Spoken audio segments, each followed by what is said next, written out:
be screwed. Feel my own adrenaline, yeah, I do just what I do, and I hope you let me in, yeah.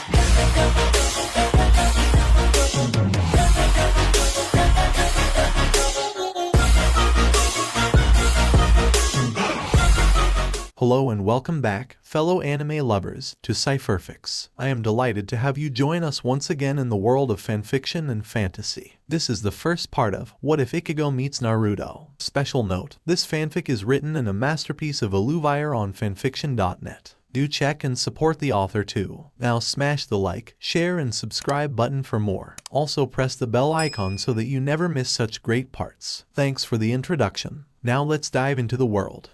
Karakura Town, Japan. How slow, even when you fall. The tall, black-haired Shinigami concluded with what might have been a hint of disappointment.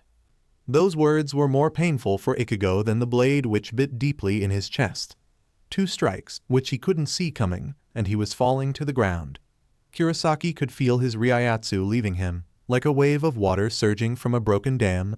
In mere seconds, his spiritual power was gone. He failed. He couldn't protect his friend. When it mattered, he couldn't repay the debt he owed Rukia. Ichigo drifted in and out of consciousness, hearing a snippet of conversation between Rukia and her captors. "Let's go, Renji. The brat's dead." "It's my fault he died," Rukia exclaimed. For a moment Ichigo's mind was clear, and he bristled at those words. It was not her fault. Even if it was, it wouldn't matter. If it wasn't for Rukia, not only Ichigo would have died weeks ago, but his precious sisters too.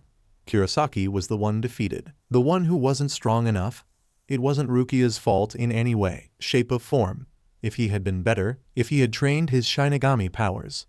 Ichigo's eyes briefly opened to see Rukia pinned to a signpost by that red-haired bastard. His dying body shook with impotent fury. His heart thundered in his chest, increasing the speed with which he lost blood from his gaping wounds. Kurosaki's trembling fingers clawed at the hilt of his broken sword, grabbing it like a lifeline. "Release Rukia," Ichigo spat from blood-stained lips. He prayed for her safety while glaring at her tormentor. Enraged, Renji slammed Rukia into the strong metal post. Everything was becoming harder and harder to see. The Shinigami and Rukia became dark blurs, their voices transforming into whispers, coming from far away. Lub, lub, lub, lub, lub, lub. As his world was engulfed by darkness, those were the only sounds Ichigo could hear. Lub, pause, lub.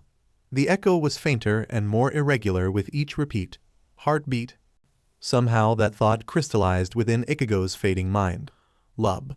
He waited for eternity for the second beat before succumbing into soft twilight. Ichigo's unseeing eyes closed and a single bloody tear slowly made its way down his face, leaving a crimson trail. "HN. That was unpleasant." A bored-sounding voice deadpanned. Ichigo found himself staring at the owner of said voice. The substitute Shinigami was in small, well-lit room, looking at a pale man whose body was hidden by black cloak embroidered with pink clouds. He had a gray, metal head protector with stylized leaf in the center. The stranger's face was framed by bangs of onyx black hair, which make his pronounced tear troughs under his eyes stand out even more on his alabaster skin. The man's charcoal eyes looked softly at the young reaper. "I hoped that if we were to meet it would have been at better circumstances. You are dying, child." This time the stranger sounded tired instead of bored. Ichigo's eyes widened in realization. He heard how his heart stopped beating before losing consciousness. "So that's it. I was useless," Kurosaki muttered to himself. "You went against a Shinigami captain and lieutenant without any training to speak of. You did better than most." The stranger's lips stretched into a thin smile. It was stupid, suicidal. The outcome was predictable. The man sighed. "Yet it wasn't like the man you could have done anything less, is it? Kurosaki Ichigo, you want to protect her? This Rukia?" Ichigo looked at the man, his sluggish brain trying to comprehend the words. "Yes, I have to save her. I owe her everything." The cloaked man smiled, evaluating the substitute Shinigami. Their time was running out. He smiled sadly, looking at his descendant. "I can give you a second chance, though I'll ask you for a boon in return." The stranger looked away. Ichigo looked at the man who refused to meet his eyes again. Ichigo was ready to do almost anything to save Rukia. "What's the catch?" he asked. "You might get killed trying to fulfill my request. However, right now you are seconds from oblivion, so." Kurosaki nodded sadly. He could feel it. His body was dead, his soul clinging to it for a few precious seconds. "I'm already dying. Risking my life is no price to speak of in this situation." Ichigo narrowed his eyes at the stranger. "What must I do? What is the price?" The man bowed at him and gave him a smile of approval. "I need you to take care for my little brother. I need you to prevent a tragedy." The man paused. "I need you to change who you're in order to succeed. I need you to become a shinobi, to walk with death even closer than you do as a shinigami. I need you to become an accomplished killer. Just like me," was left unsaid. "What?" Ichigo blanched. "I need you to live another life if you're to earn a second chance to save Rukia and protect those precious to you." That sad smile was back at full power. I don't know if I can do that," Ichigo whispered. "All I'm asking you right now is to try." Ichigo closed his eyes, and though about his little sisters, about Rukia and his friends, about his father, no matter how big pain in the butt the old goat was, Ichigo could feel the world growing duller, grayer. He was running out of time. He was pretty sure he was already dead, and only the stranger kept him here, though it was obvious he couldn't do so for much longer. Ichigo was out of time. What that man wanted, it went against everything Ichigo believed in, against who he was. Ichigo had no problem fighting to protect those precious to him or for himself. However, becoming a killer, a shinobi even, whatever that really meant, he was tempted to refuse, just to let go. Yet Ichigo found he couldn't do it. His sisters, Rukia. "I accept. I can't promise I'll become what you want me to be, however, I'll do my best to save your brother. To avert that tragedy you're talking about. I'll do better this time," Ichigo declared. He was surprised at how weak and distant his voice sounded. The stranger gave him a relieved smile. His eyes glowed, irises changing into intertwined black pinwheels, which were spinning slowly. Ichigo was mesmerized by the sight, never noticing how the space around him blurred, shifting and twisting as if being SCK into a vortex. "I'm sorry for the fate I'm forcing on you, Ichigo. But fear not, in the end of your days in the elemental nations, you'll have the second chance to save your girl." He smiled. "And I have a gift for you, Tsukuyomi." Ichigo found himself in a realm of red mists and shadows, with a crimson moon glowing in the sky. The man was here as well, smiling at him apologetically. "I'll give you your birthright, Ichigo. The tools you'll need to survive and fulfill our pact. I, Uchiha Itachi, welcome you to the clan." Backfire engulfed Ichigo, engraving knowledge into his mind. Kurosaki screamed, black flames searing his very soul. The man was somehow transferring his skills to him, burning them straight into his mind. There were fragments of memories, just enough information to form a general picture of a strange world populated by people with supernatural powers. There were flashes, pictures of people who should not be trusted or outright feared. It felt like days, while the torture at last ended. Itachi, sad smile, never leaving his face, whispered, "Rise, Uchiha Ichigo. Time to go home and receive my gift." Itachi smiled softly. "Cherish this opportunity." The shinobi's gaze twisted again, his eyes becoming a black void with a single crimson point in the center. The world stayed still for a moment, and then Ichigo was engulfed by a vortex, to be sent far, far away. Itachi fell to his knees, gasping for air. His expression was one of infinite agony. The Uchiha's sight was gone, blood leaking from where his eyes were. Black flames engulfed his form, slowly consuming him. He turned his blackened face to the side, where invisible until now figure was approaching him. "Our deal is now concluded, Uchiha." An inhuman voice grated. "Let's hope the kid is up to the task. More than he'll ever know is now riding upon his shoulders." The Shinigami King moved his hand into the disintegrating form of Uchiha Itachi, grabbing his very soul. The immortal being channeled his power into the shinobi's soul, using it as a key for their plan. It opened a tunnel to the past, making something that should have been impossible a reality. The power of the god of death erased the future of a part of the multiverse, resetting its timeline from a specific point, making a few key changes as his pact with Itachi required. The Shinigami King barely stayed on his feet as exhaustion hit him. The dice was thrown. In another dimension, on the border of a country called the Land of Fire, a tear in the air appeared. A human-shaped shadow fell through and went into a youth walking on a small dirt road. The Land of Fire near the border. A pitiful Eminem heralded Ichigo's slow return of awareness. That FCK hurt was the first coherent thought that crossed his mind. With a groan he dragged his dust-covered form from the ditch where he was laying unconscious. His head was spinning, which was aggravating the killer headache tormenting him. He swayed on unsteady legs. There were 3 sets of memories chasing each other in his head, and they were making his mind feel like a hollow just chewed on it, spat it out, and then proceeded to stomp on it for a good measure. There was Kurosaki Ichigo, a substitute Shinigami, brother, friend. Then there was Uchiha Ichigo, who had lived almost his whole life in seclusion with his mother Masaki. Ichigo whimpered at remembering. Everything that the Grand Fisher denied him all those years ago he got to experience in this world, until Masaki got sick and died not so long ago. So this was Itachi's gift, something that Ichigo might have been tempted to sell his soul for. Remembering being raised by his mother in this strange world, it was a blessing. Experiencing her death again was a curse. As if that wasn't enough, there were the memories Itachi burned into Ichigo's mind. Skills. Information he had no way of knowing being raised by Masaki. Ichigo roared at the heavens.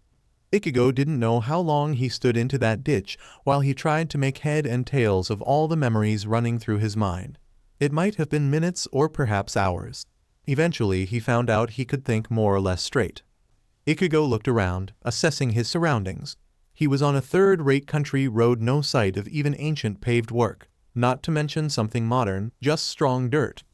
The information came uncalled, more or less a normal road for this day or age. There were relatively few paved roads which were concentrated on the main trade routes of the countries in the elemental nations. For a moment he wondered if that knowledge came from Itachi or from being raised here by Masaki. Probably a bit of both. He knew more than enough to live in this strange new world. He even had seared in his mind most Uchiha clan techniques, not to mention a lot of knowledge about taijutsu, kenjutsu, ninjutsu, and of course genjutsu. While no genius like Itachi, he had the nagging feeling that he was smarter now, more mature. Probably something to do with having lived twice as long, or at least the memories of doing so. For a brief moment Ichigo was tempted to run to the house where he used to live with Masaki. He needed to reassure himself that the past he remembered was real, not just more memories simply being burned straight into his brain. Yet as soon as that thought came, so did the absolute certainty that his years in the elemental countries with his mother were as real as his time back in Karakura. Ichigo sighed. Getting used to all those memories would take some time. In this world he was moved into, Ichigo was a shinobi in training. He could remember his excitement at the idea, his longing to be one of the most powerful shinobi ever so he could make his parents proud. His mother, Masaki, and his second father, who he had seen only occasionally when Fugaku could get away to visit. It was strong to think of being a shinobi as something natural, as something he wanted. He was to be an elite hired killer with one of the rarest dijutsu in existence. That meant he would become a target as soon as knowledge of his existence spread. It grated. All Ichigo wanted was to protect his precious people. He grit his teeth. He had 2 brothers in this world. He hadn't even met yet a younger version of Itachi who wasn't exactly stable after slaughtering most of their clan, and Sasuke, who was probably even worse thanks to Itachi. Ichigo, he had a decision to make. There was the chance, however slim, that he could live below the radar of the shinobi as a civilian. That meant no chance of returning to his own world. Itachi had made some kind of a deal with the Shinigami King himself, so Ichigo was stuck here. At least he was not robbed by his free will. There was no compulsion to help Itachi's brother, and by extension Konoha. He could fade into the shadows, live his life and die as ordinary man. However, in such a case he would never see his little sisters again. Neither his father nor friends. He won't be able to rescue Rukia.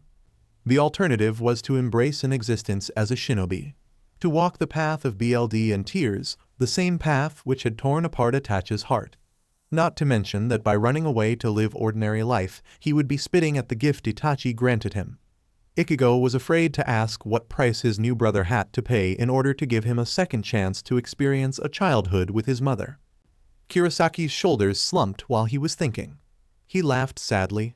Oh, Itachi was a right bstrd. The precious gift he gave Ichigo had strings attached, and it was only now he figured them out. A big part of Ichigo wanted to be a shinobi. He wanted to meet his younger brother. He needed to see his clan rise again, and none of that would be possible if it wasn't for Itachi's gift. Well played, brother, Ichigo whispered. Admiration and anger were plain to hear in his voice. The need to protect that was a part of his soul pulled him towards Konoha too. Sasuke, his sisters, Rukia, he couldn't run, nor hide. All acceptable paths led back to Konoha. Well played indeed. Ichigo sighed. He would need supplies, just in case. He was still some distance from Konoha. Now, with his mind somewhat clearer, he looked at his surroundings again, recognizing the road. He was at the border with the Land of Waves, less than an hour from one of Konoha's equipment stashes for the village ninjas if Itachi's memories were correct. That thought made him grin for various reasons. Getting out of his dirty clothing he wore sounded good. Falling into that ditch didn't do him any favors. The thought about getting his hand of some genuine shinobi gear amused him to no end. It brought to the forefront of his mind the discontent between the image of ninjas in the world he came from and the ones living here. A lot of shinobi, hell probably most of them relied on open combat and flashy techniques. Few were the shadowy assassins from the past of his world, except the fellas in the assassination divisions, who were more or less poster children for the ninjas of Japan's past. Ichigo shook his head with amusement. These thoughts improved his mood a little bit. A shinobi, eh? Let's see what that means. The Uchiha accessed his chakra, which he found to be easier that using Ryatsu did proper training makes so much of a difference. Ichigo disappeared into the bushes surrounding the road with speed at which it would have been impossible to navigate if not for his time as substitute Shinigami. He was moving fast enough to be a blur for a civilian in either world. He soon entered the surrounding forest, jumping from branch to branch. The relatively brief race through the trees was exhilarating. Soon Ichigo reached a massive tree the cache should have been in its roots. It took him a few moments to find it, and then a bit longer to check for traps. There were none. Ichigo retrieved dark blue shirt and black brief with lots of pockets. The clothing was joined by a pair of LTHR hiking boots, which turned out to be surprisingly comfortable. Looking at the well-preserved weapons in the cache, Ichigo wondered what to take. While thinking about the various sharp, pointy instruments of death and mayhem, he removed the wrapping of a small mirror. There were few of them present for a couple of reasons. It helped when applying various maskirovka, and was pretty useful when checking and trying to treat wounds on parts of one's body, which normally couldn't be seen. With trepidation, Ichigo looked in the mirror. His face was the same, if a couple of years older. While his hair had retained its spiky form, now it was charcoal black, what one would expect from a stereotypical Uchiha. Good thing that I didn't come to this world with a standard stick up the butt, which is one of the clan's trademarks. He froze at that thought. He had just thought of himself as an Uchiha. You are one down to the DNA. There was a small, treacherous voice in his head.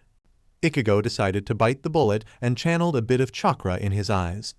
The action was natural, as if he had done it countless times.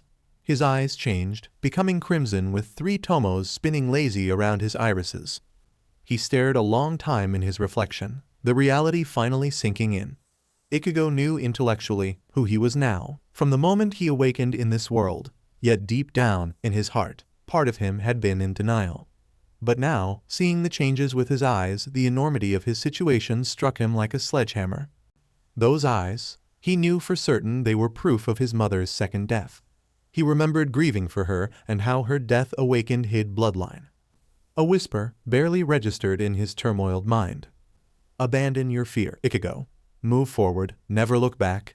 You'll age if you pull back. You'll die if you hesitate. This is the world of your ancestors, your birthright. Embrace it or you and everyone you hold dear will die. Ichigo shuddered as cold sweat covered his body.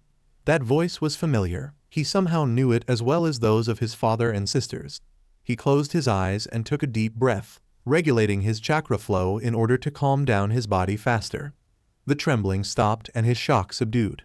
With sure hands he wrapped the mirror in the soft textile protecting it from impacts.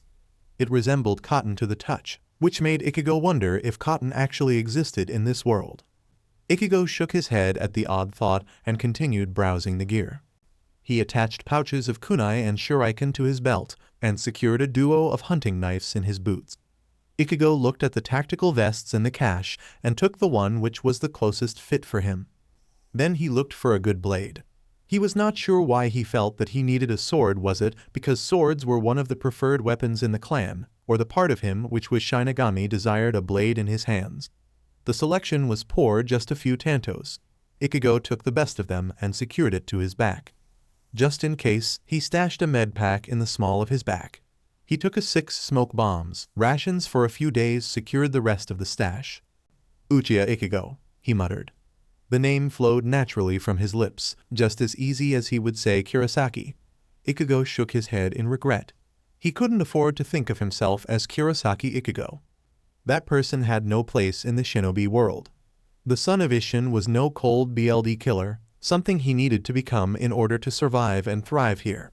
Something he hoped he'll be able to live with. The fact that a part of him was looking forward to becoming a shinobi was both exhilarating and terrifying. He exhaled loudly and stretched himself. Ichigo turned in the direction of Konoha and started moving in leisurely pace. He needed to sort through the memories of his new life, to figure who exactly Uchiha Ichigo was before entering the leaf. Hai no Kuni. 2 days later. Ichigo was only a day out of Konoha, still moving slowly for a ninja. The last 2 days did wonders for his psyche, giving him enough time to straighten out his mind and feelings.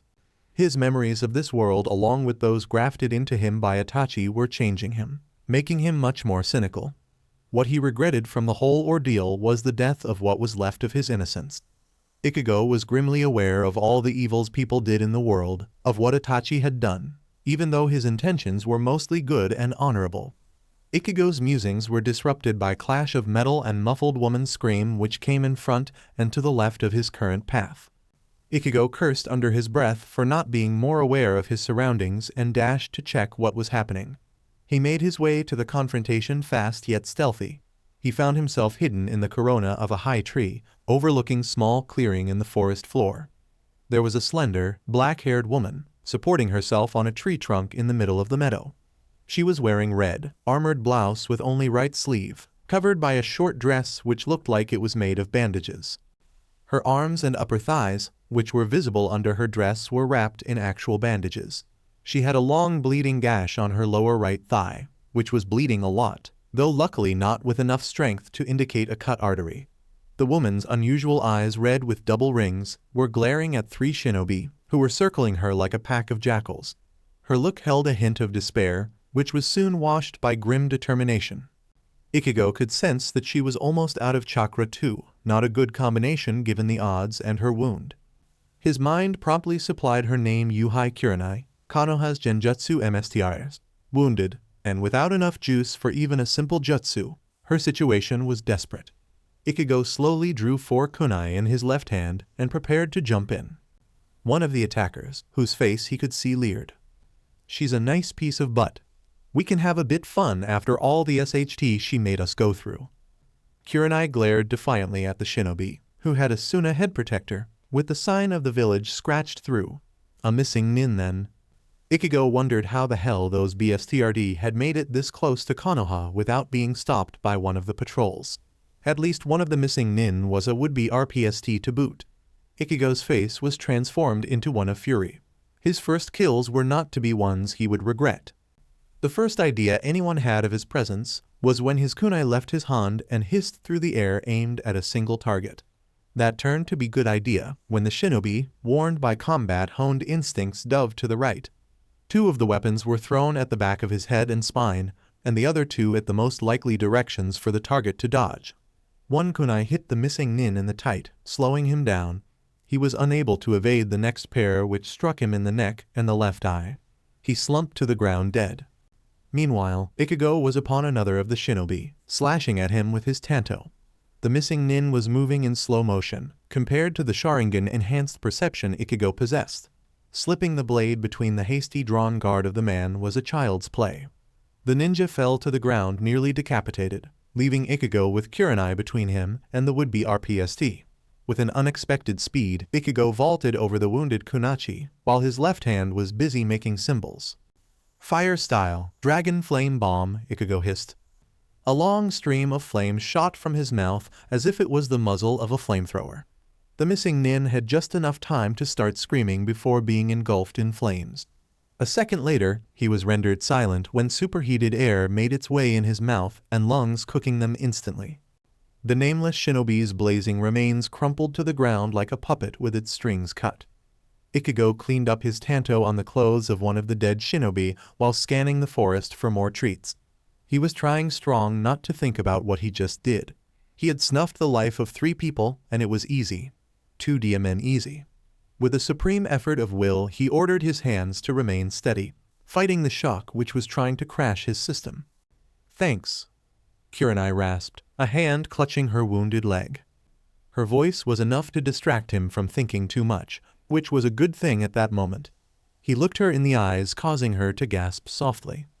Kurenai bit her lip, forestalling a colorful curse. The man who just saved her had the Sharingan.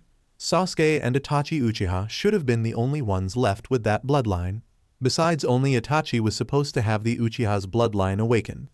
Further, the youth in front of her was deadly, slaughtering her pursuers with practiced ease.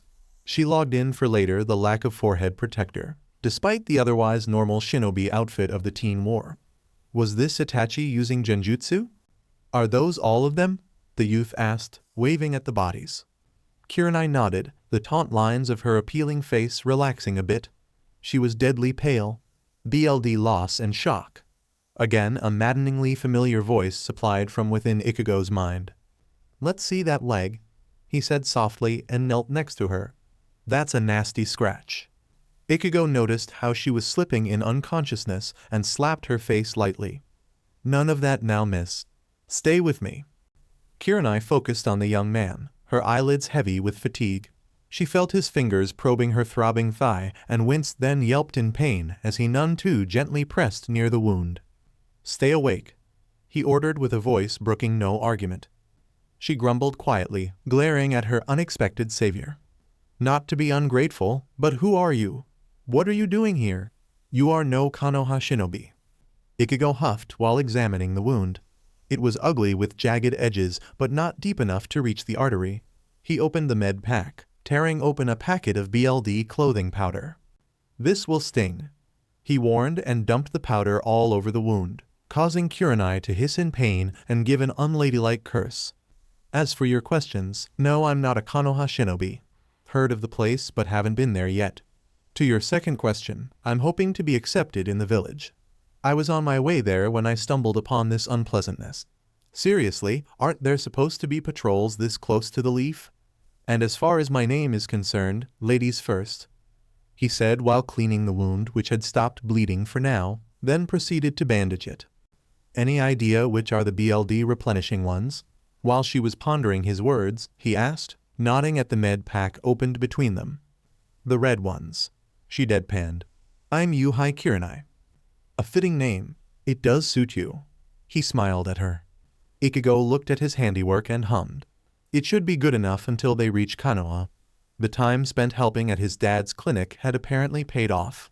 He cleaned the BLD of his hands and gave Kurenai 2 BLD pills and his canteen. His smile became thinner and he looked her in the eyes. He wondered how the first Konoha nin he met will react to his name. "I'm Uchiha Ichigo," he said, his voice level. Despite seeing his eyes earlier, Kurenai was startled at the name. "An Uchiha?" The name poured from her crimson lips. "I know, it's strong to believe. I somehow evaded the mandatory implantation of stick up my butt." Ichigo grinned sadly at her. Kurenai chuckled, though still suspicious of her savior. She must have betrayed something in her expression, because his next words were, "It's fine not to trust me yet. It comes with being shinobi, I guess. I just hope that you'll find me somewhat trustworthy after my inevitable meeting with Yamanaka. Now, let's go." Ichigo picked her up bridal style, prompting an indignant yelp, which was more from embracement than pain. "It's faster that way. Besides, you shouldn't walk on that leg until a proper doctor has seen it," Ichigo explained. "I'm not a bloody princess in distress," Kurenai muttered. "Well, you are certainly appealing enough to be a princess." Ichigo quipped. He sped into the failing night, moving as fast as possible without causing too much pain to the kakashi in his arms. Konoha. The next morning, Ichigo reached Konoha shortly after sunrise. The massive wall surrounding the village was impressive. Very tall and wide, with polished like a glass outer surface. It was obvious that any direct assault would be a bloodbath. In fact, Itachi's memories didn't do it justice. There was a good half-kilometer of cleared forest beyond the wall, making for a great killing ground, which was a big hat boon for the defenders. Reaching the leaf, carrying one of their shinobi without meeting a single bloody patrol, not so much. When he neared the gate, a big diamond monstrosity, he was finally confronted. A squad of half a dozen Anbu shunshined, surrounding him. "Halt!" growled the apparent leader. Ichigo shook his head. Seriously, did they think that he wounded Kurenai, and then decided to bring her to the village doorsteps? Using the main road for the last leg of the trip too. Granted, there were probably a few shinobi who would be crazy arrogant or good enough to pull it off, but still. He shook gently the sleeping woman in his arms. Kurenai had dozed off in the middle of the night. Her fatigue had gotten better of her still lingering mistrust. "Hey, sleeping beauty, please tell these nice fellas that I'm not an enemy, preferably before they lose patience and start poking me with various sharp objects," he said cheerfully. The Uchiha could swear that the Anbu leaders was eye-twitching under his wolf mask. Did Ishida felt so much satisfaction when he needled him back home? What? Came the Konoha's sleepy voice. She opened her eyes and blinked, still half asleep. "Irate Anbu who, by the looks of it, don't like me very much. Not to mention that your boss might want to chat with me." He smiled at the sleepy woman in his hands. She was a cutie, reminding him of his sisters. Kurenai sniffed innately and looked at Wolf. She pointed with her thumb at Ichigo and said softly, "He saved me by 3 missing nin while I was returning from my latest mission. And yes, the Hokage will want to speak with him ASAP, because of his BLD line. Please SCRT him to the tower." The Anbu leader nodded at Ichigo with air of something that had the barest hint of respect. He looked at one of his subordinates. "Eagle, take the jounin off his hands." "Hey," said Konoha, showed her indignation at being unceremoniously picked up. "You, stranger, follow us. Let's see if you are worth the Hokage's time." The Anbu continued unperturbed, waving at Ichigo. Hokage Tower. Konoha. Sarutobi Hiruzen was waging an eternal war against the bane of his existence, the multi-headed hydra, known as paperwork. The old leader was able to use only a single shadow clone at a time to help him deal with the bane of his existence. Otherwise, he risked compromising his chakra reserves in case of emergencies. He was hoping for a crisis, anything really, to get away from the tedious work. Preferably before the mountain of paperwork, under which his desk was barely holding, buried him alive under an avalanche of paper. His prayers were about to be answered, and his headaches were going to at least triple, but that's another story. It all started with a knock on the door. "Hokage-sama, you have a visitor." "Enter." Hiruzen redoubled his prayers, hoping for respite from the infernal paperwork. A squad of Anbu, led by Wolf, SCRT, a teenager in his office. Black hair, onyx eyes, and what looked like a standard shinobi outfit, if off a bit by its older design. Naturally, the youth was disarmed before being admitted in. "Hokage-sama, this man saved Yuhai Kurenai while she was returning from her last mission. She is in the hospital, being treated for her wounds. She said that you need to speak with this man, in regards with his bloodline limit." Wolf reported. "She'll be sending a report ASAP." Hiruzen's gaze lingered over the visitor, meeting his unflinching eyes. "Old man, you may want to decide who needs to know my story after hearing it. It's connected with an S-class village secret." Sarutobi's eye twitched at the disrespectful tone, his face becoming grim. Ichigo smiled, channeling a bit of chakra at his eyes. Hiruzen's eyes became cold, calculating. The kid had fully formed Sharingan, yet he had never seen him before. "By the way, how's my younger brother? I understand been like a lost sheep for the last few years." The professor glared at the young man.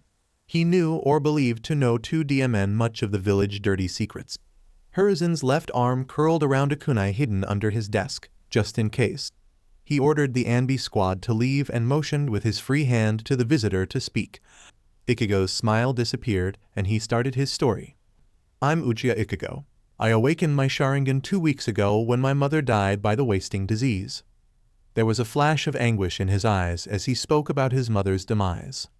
I wasn't sure if the story she told me at her deathbed was true, so I came here for answers.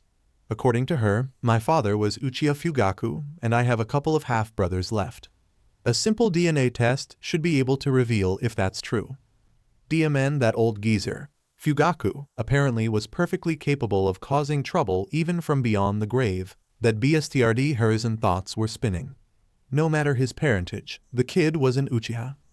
With his Dojutsu, the accursed council would be all over him, not to mention the bloody Kra Clan Restoration Act, DMN II for making that troublesome law.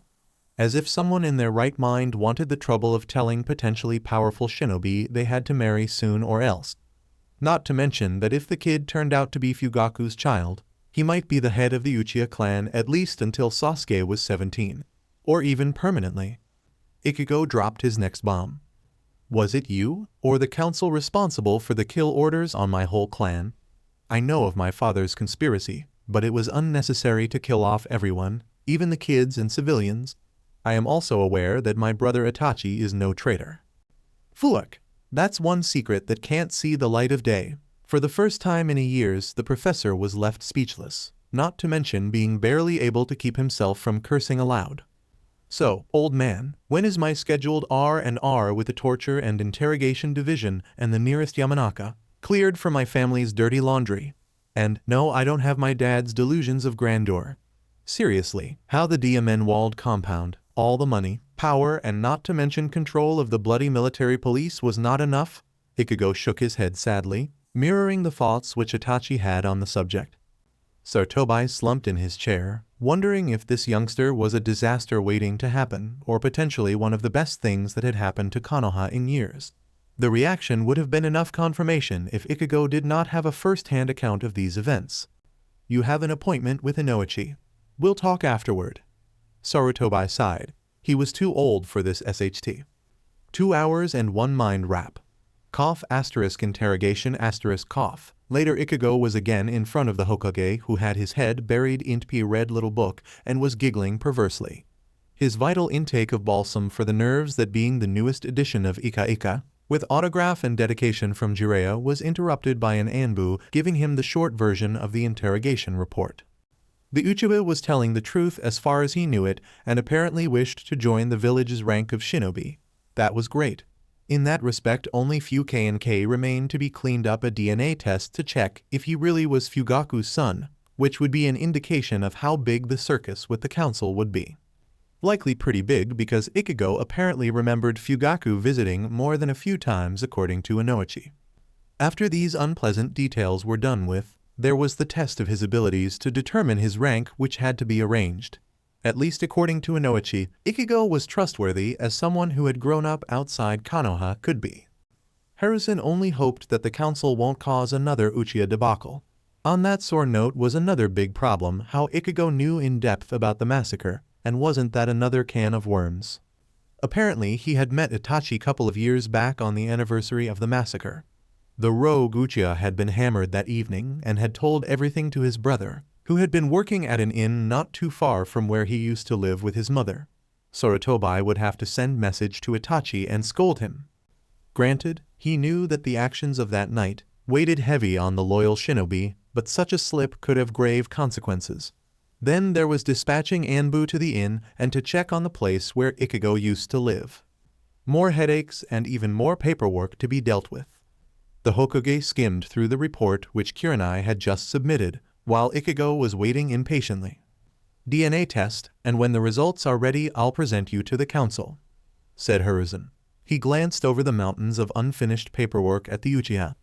You did save one of my Konachi, without it being your duty. What would you want as reward? It was a loaded question. On one side, a loyal Uchiha would be an invaluable asset, and Sarutobi needed to bind him to the village. On another, the question was a test. 2 things, old man. First, I would like to meet my little brother, before the rumors start flying. It will be better if we both get untainted first impressions of each other. Sarutobi nodded. It was a reasonable request, which was no trouble to grant. Second, I'm aware of the so-called Kra And I'll want an extension of the PRD before needing to marry until I'm at least 19, that's 2 years from now. The Hokage was intrigued by that request. If they were able to pull it out, it will be much longer, until the council could get its claws into the kid through a forced marriage contracts. I'll see what can be done about the craw. You'll be staying for a couple of days in one of the free jounin quarters, until the DNA test is done and your clan status can be determined.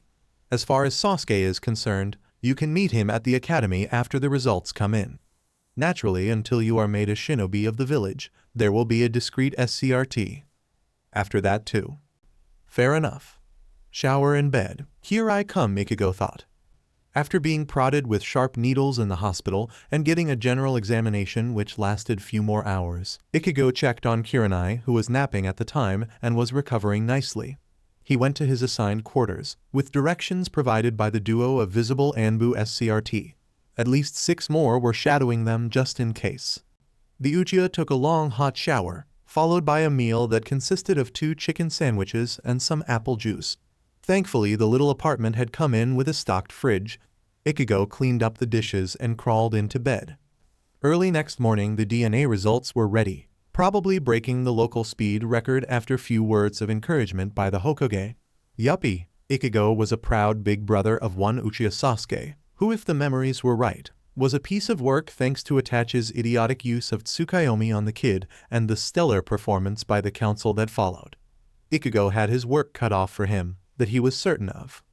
Kat, the Anbu who informed him of the results, was a fine lady, who made the uniform looking criminally sexy. It should be noted that with the notable exception of the local lunatic Anko, considering and treating any Kanachi, less than a fine lady was a decidedly unhealthy proposition. As far as Anko was concerned, being in her general vicinity was a present and clear danger for one's sane and virtue. Hokage Salma sends his regards. You should be able to visit your brother at the academy this morning, before the council meeting which is scheduled at noon. You have my thanks, Kat-san. Ichigo gave her a small bow. He finished his late breakfast and after a fast shower, headed to the academy, trailed by his SCRT. He had at most 2 hours to go there, meet his brother, and be at the Hokage Tower in time. Half an hour later, Ichigo was there, asking for his brother's classroom. As it turned out, Sasuke class was on a training ground behind the building for taijutsu practice. Ichigo's first impressions were not good. Sparring apparently was an equivalent to catfight, one of which was in progress between a pink-haired and a blonde girls. Much too young to make it interesting. Not to mention the periodical squeals of Sasuke is mine, forehead, and take that, Ino pig, Sasuke-kun's mine. This spectacle was supervised by a teacher with a horizontal scar running through the bridge of his nose. He looked like was ready to start banging his head on the nearest flat surface in embarrassment. Ichigo looked for said little brother. Big child, munching chips, another who was sleeping while standing, an indigo-haired girl, wearing something resembling an Eskimo's coat, a boy with a little, white dog on his head, another boy, wearing blue shirt and white shorts, with a duck nest glued to his head, and an emo to boot. A boy in a trench coat, with sunglasses, a kid wearing orange tracksuit, which was screaming, "Kill me now." Wait, what? His head moved back. Sasuke, all right. With a duck nest on the head and a grumpy expression on his face. The catfight ended with both girls falling in a heap exhausted, all the while whimpering, "Sasuke's mine." Poor, little brother, Ichigo thought. And to think I thought I had trouble at school. I at least didn't have potential stalkers who were being trained to kill. Ishida doesn't count, right? The next fight was between Sasuke and the orange-clad child one Uzumaki Naruto. This was a fast one. Naruto charged the Uchiha screaming, like a street brawler, without any concept for taijutsu. What the hell? Those are supposed to be senior year students, just few months from graduation. With what little was shown so far, the kids were not good enough to take on the thugs of Karakura, not to mention samurai and ninjas. I'll have to talk with the Hokage about that, before these children get killed.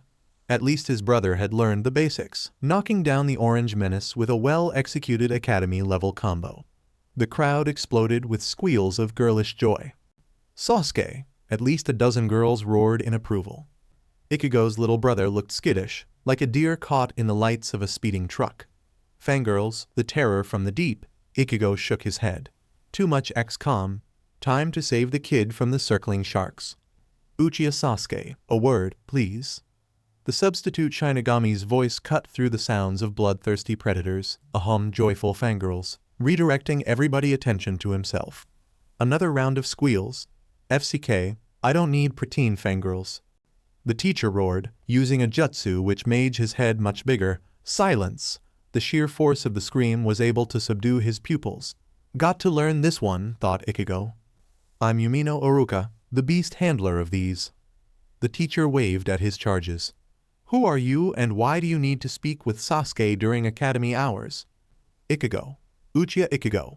I need to speak with my little brother before the council makes a circus from my arrival. Sasuke scoffed. He had only one brother and he hated his guts. He had never seen this man before. I'm aware that you don't know me, Sasuke. Ichigo's voice became softer, the tone he used to comfort his little sisters. Why I wasn't here before is a long story, and this is neither the time and place for it. However, do not doubt for a moment that I am an Uchiha. Ichigo activated his Sharingan, mesmerizing the small crowd.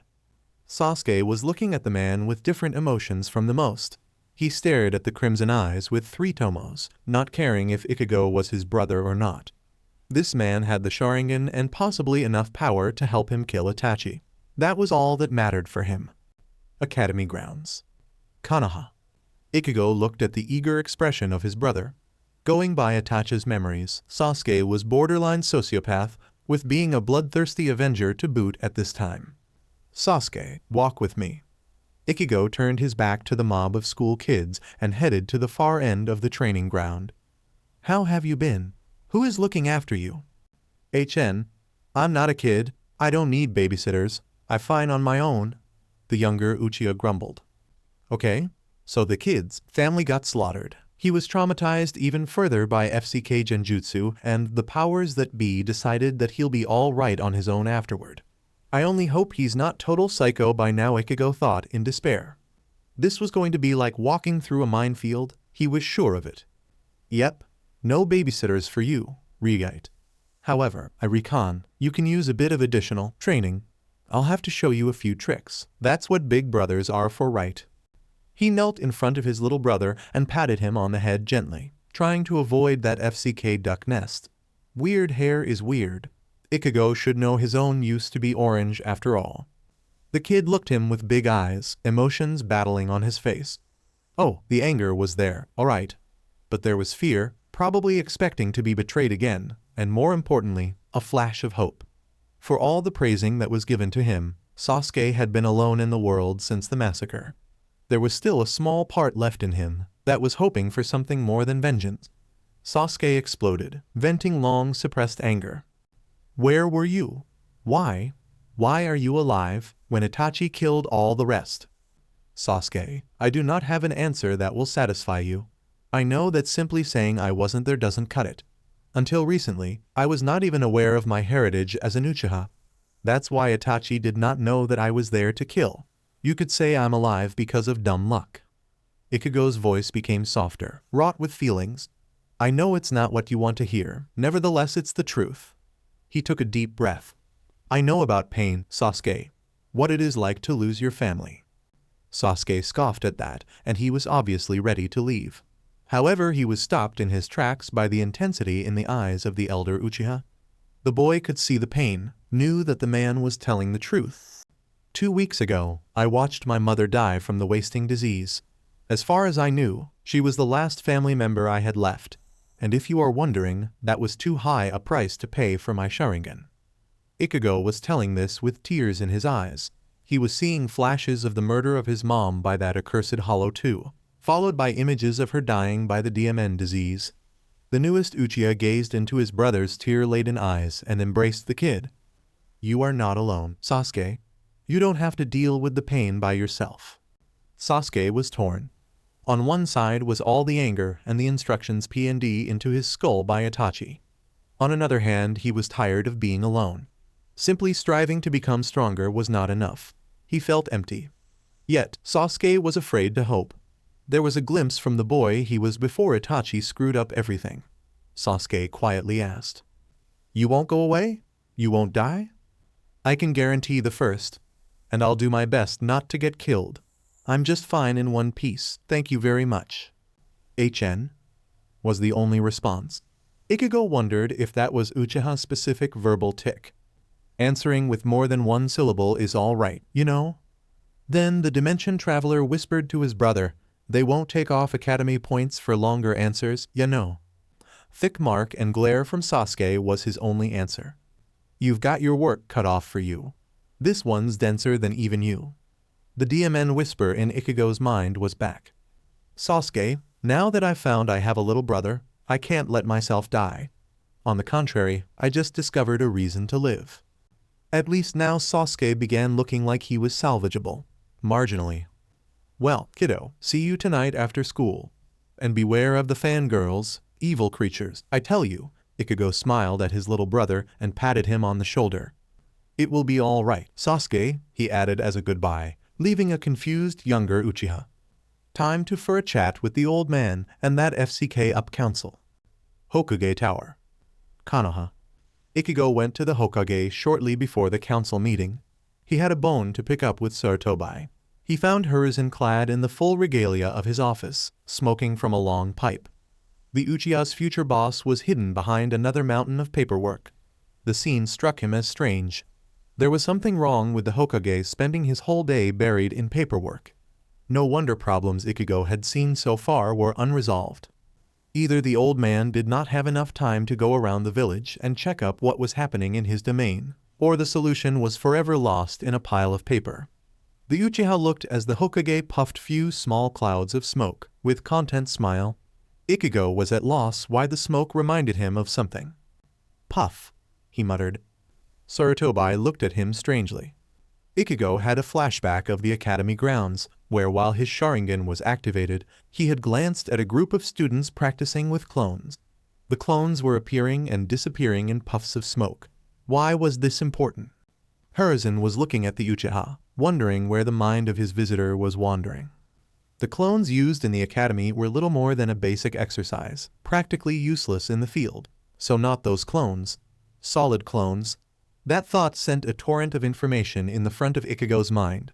Shadow, water, rock, and other corporeal clones. Divide the chakra evenly between themselves and the original. Dangerous, can kill by chakra exhaustion.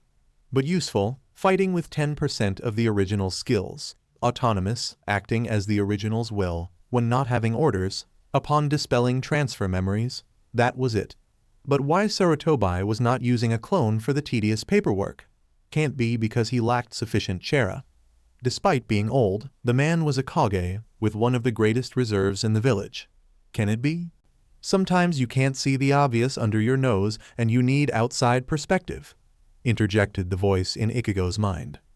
Old man, I have a few concerns which must be addressed, but before that I have a question. Why are you doing the paperwork by yourself? Hiruzen was perplexed by the question. Those are documents that need the Hokage signature. I can't leave them to someone else, no matter how much I wish to do so. Well, that was it. The old monkey had not thought to use clones for that work. Ichigo grinned. Time to score some points with the boss. I have a solution for your problem. Sarutobi perked at that. Was it possible that this kid had reinvented Minato's way to deal with paperwork? Hiruzen looked at the Uchiha with hope in his eyes. Ichigo pronounced two words that changed the world. Shadow clones. Hiruzen shot him a dirty look. I can't maintain enough of them to make a useful dent in this. He pointed at the mountain of documents on his desk. Did it get bigger while Ichigo wasn't looking? He shook his head. His mind must be playing tricks on him. Ichigo looked around the office. It was just like in Itachi's memories. His eyes went over the pictures of the former Hokage and he frowned. Ichigo stared at the picture of the fourth, remembering the blonde boy in orange. His mind was screaming in protest. If it wasn't for Itachi's few distinct memories of an older Naruto, he might not have connected the dots. Are you people out of your commie DMN mind? Are you trying to get the kid killed, or what? I just watched a spar between Sasuke and the son of the fourth FCK Hokage. He has no concept of taijutsu. Either he's the sorriest excuse for ninja Wainable to ever live, or his training was sabotaged and your so-called taijutsu instructors are FCK traitors. When he finished, Ichigo was almost foaming in the mouth. Hiruzen was left speechless. That was not what he was expecting. When Ichigo started speaking about Naruto, it can't be that bad, right? The academy instructors should know better. Yet the last time he personally checked was just before Naruto enlisted. May Kami curse those fools to the deepest pits of hell. This was something he'll have to deal with personally, but right now he didn't have enough time for it.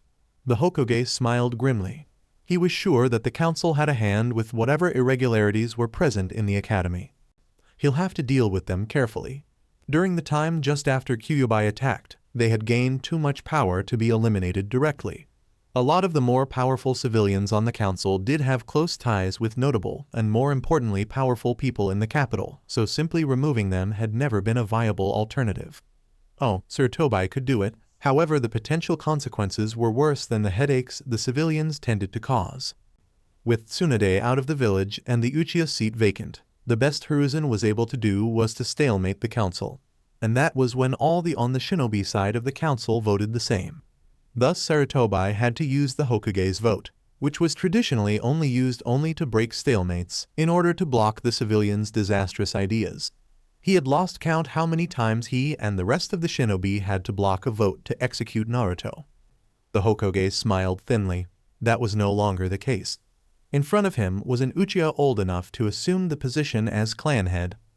With Ichigo being the only loyal Uchiha of age, it fell to the Hokage to decide if he's fit to assume the position that was made a law by the first, in order to sidestep the inevitable political storm which would ensure otherwise. Hiruzen went to one of the bookshelves along the walls to retrieve the relevant documents. A bit of scribing in the blanks, few signatures, and it was done. Besides, if Ichigo wasn't loyal, well then Hiruzen's brainchild was going to give him enough rope to hang himself sooner.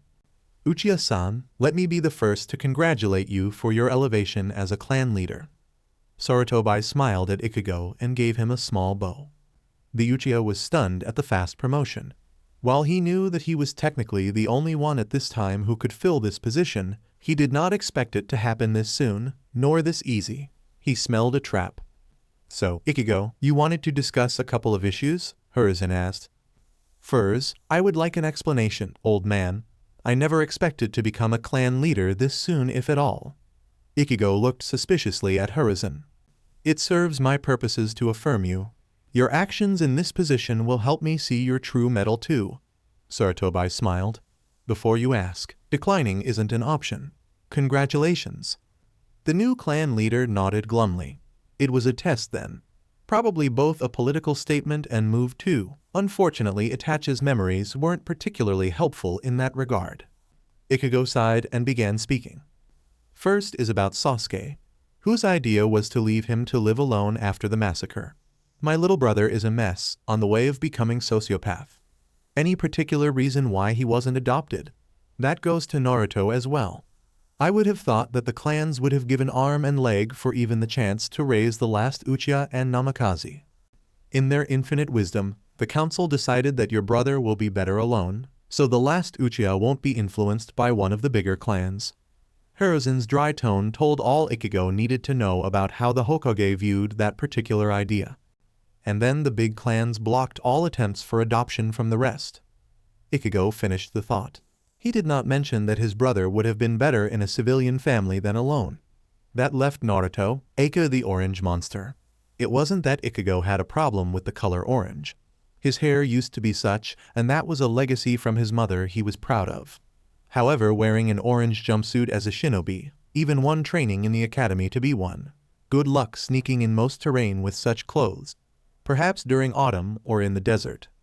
I sense that's not the case when Naruto is concerned. Ichigo dismissed his idle thoughts. The Hokage chose his next words very carefully. Naruto-kun is bearing a burden, because of which some foolish people hate him. That is no different when the council is concerned. His parentage is a village secret, so do not go proclaiming it to the world. Splendid. Ichigo grumbled. The bloody council again. Well, he was a clan leader now, so dealing with them would be unavoidable. He cleared his throat and spoke. My second issue, as it was mentioned before, concerns the academy and what is taught there. As I understand it, my brother is about to graduate in few months. I'm not convinced that he and the other prospective genin are adequately prepared. I'll look at this in the next few days. The Hokage answered. What he was just told about Naruto's training did indeed raise some pointed questions. Right now, you should be concerned with the council meeting and the test to determine your skills as shinobi. So alright folks, that's all for today. Stay tuned for part 2. Do subscribe, like and share for more such videos. Also check out the story and author Illuviar on FANFICTIONnet. Press the bell icon to be notified first on release. See you in the next video. Till then, goodbye.